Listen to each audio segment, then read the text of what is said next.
Hi, everyone. Just wanted to share one of my favorite stories with you that is very appropriate as we enter into Holy Week. It's the story of the Tale of the Three Trees. It's retold here by Angela Hunt. It's a traditional folk tale that she retells. It's illustrated here by Tim Jonke, but some of the illustrations you're going to see are from him, and others are from other sources that somebody else put together some images. So it follows pretty closely along with the story, and I think you get the idea. So let me share this story with you. Once upon a mountaintop, three little trees stood and dreamed of what they wanted to become when they grew up.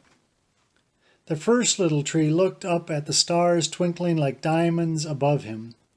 "I want to hold treasure," he said. "I want to be covered with gold and filled with precious stones.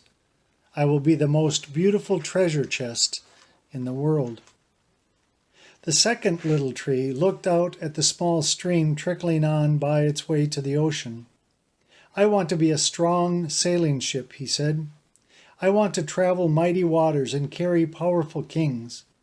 I will be the strongest ship in the world."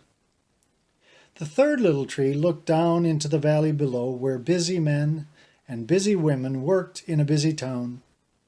"I don't want to leave this mountaintop at all," she said. "I want to grow so tall that when people stop to look at me, they will raise their eyes to heaven and think of God. I will be the tallest tree in the world." Years passed, the rains came, the sun shone, and the little trees grew tall. One day, three woodcutters climbed the mountain. The first woodcutter looked at the first tree and said, "This tree is beautiful. It is perfect for me." With a swoop of his shining axe, the first tree fell. "Now I shall be made into a beautiful chest," thought the first tree. "I shall hold wonderful treasure." The second woodcutter looked at the second tree and said, "This tree is strong. It is perfect for me."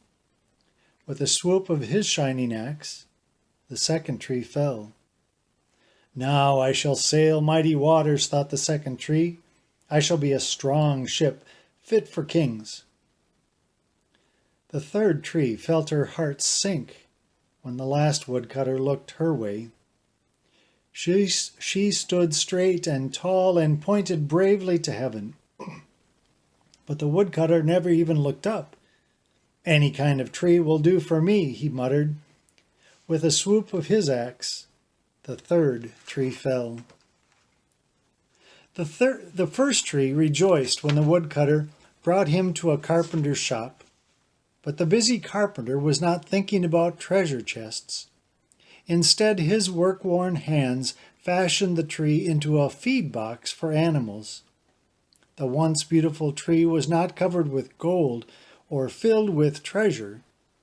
He was coated with sawdust and filled with hay for hungry farm animals.